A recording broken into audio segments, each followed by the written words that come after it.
our beloved servant. وَقَالُوا مَجْنُونَ. And they said he is crazy, he's insane, something is wrong with him. وَازْدُجِرْ. Not only did they say that, they messed up his reputation by trying to tarnish his reputation, and they tried to belittle him and threatened him. لَإِن لَمْ تَنْتَهِي يَا نُوحُ لَتَكُونَنَّ مِنَ الْمَرْجُومِينَ وَلَتَكُونَنَّ مِنَ الْمُخْرَجِينَ. Nuh alayhi salam was told you were going to be kicked out. And Lut alayhi salam, him and his family were also told, أَخْرِجُوا آلَ لُوطٍ مِّن قَرْيَتِكُمْ.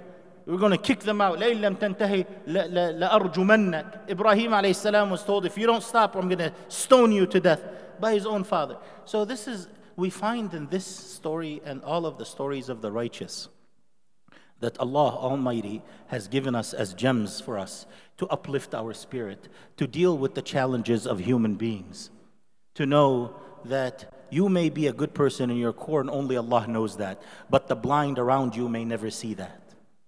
They may call you a lowlife as they called Sayyidina Uwais. They may call you Majnoon as they called Sayyidina Nuh. They may call you many things that are not true. And they may actually go through and try to execute their evil plans and plots and put you in jail like Sayyidina Yusuf was. But in these stories, and particularly in this one, there is solace for us to know that people may say this about us or think this about us or misperceive us this way, but in the sight of Allah, all that matters is my relationship with Him and my connection and status with Him.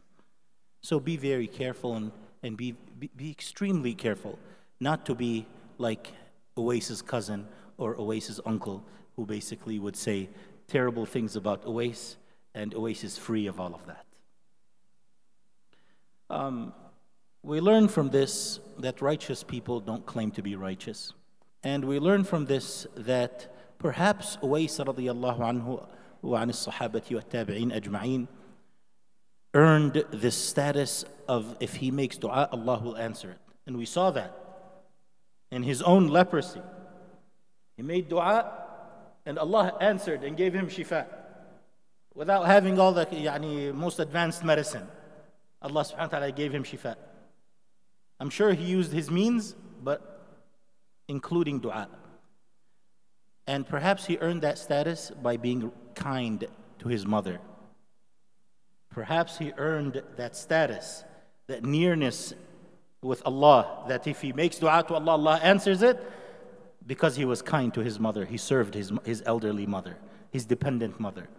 And not only that, we see that Allah made the giants like Sayyidina Umar radiyallahu anhu and great big Sahaba. There's another narration where Umar and Ali radiyallahu anhuma, they rushed to him and both of them kept begging Uwais to make dua for them. And these are from the Basharim bil Jannah. Why? Because he served his elderly mother.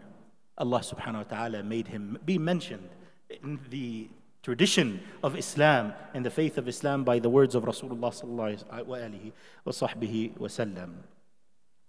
And we also learn that no matter what your status is, you can ask dua from someone else.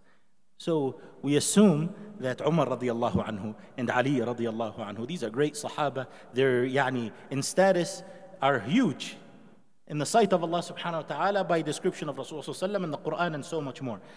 But they ask dua from someone who's a tabi'i and who may not be of the same status and who embraced Islam later, So we learn that we can ask dua from someone who may be less knowledgeable than us or has a lesser position than ours. And I will conclude with this hadith to sum this up. A new hadith عن عمر رضي الله عنه, عمر بن الخطاب رضي الله عنه, قال: استأذنت النبي صلى الله عليه وآله وصحبه وسلم في عمرة فأذن لي وقال: لا تنسنا يا أخي من دعائك. فقال كلمة ما يسرني أن لي بها الدنيا، وفي رواية: أشركنا يا أخي في دعائك. والحديث صحيح، رواه أبو داود والترمذي وقال حديث حسن صحيح.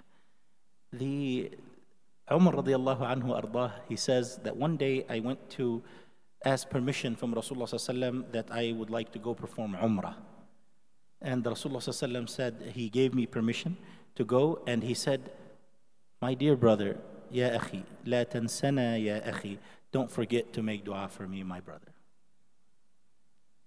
Rasulullah sallallahu alaihi wasallam, the highest status of any human being, the most closest to Allah, most beloved to Allah.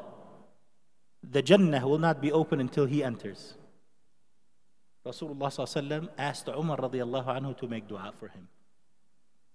And in another narration, he said, please include us in your dua, my brother. This is the sunnah of Rasulullah sallallahu alaihi wasallam. When someone goes to do Hajj, someone goes to perform Umrah, or any righteous journey, they're going to visit their parents, like Uwais was taking care of his parents. They're going on, to do any good deed, to ask them, please, my brother, make dua for us. And this, we also learn that a person of higher status, like Rasulullah sallallahu alaihi wasallam, can ask someone of lesser status, like Umar radiallahu anhu, to make dua for them. I share this beautiful story with us, and I hope we can take these lessons to make sure that we view each other in the most respectful manner, that we never utter negativity and terrible, false slanders of others. Never claim that someone is a terrible person and label them because they may be much better than you in the sight of Allah subhanahu wa ta'ala. Don't ever underestimate the person's relationship with Allah, because no one knows whose relationship is closer except Allah Jalla wa Ala. And lastly, ask people to make dua for you as you make dua for yourself and others, as this is the tradition of the Rasul Sallallahu Alaihi Wasallam and the Rusul. Rabbi ighfirli wa liwalidayya wa lilmu'minina yawma yaqumul hisab. I ask Allah subhanahu wa ta'ala to forgive our shortcomings. I ask Allah subhanahu wa ta'ala to shower His peace, blessings, and mercy upon our dear and beloved Prophet Muhammad, his family, his companions, his followers, and upon us through His mercy and grace. Ameen.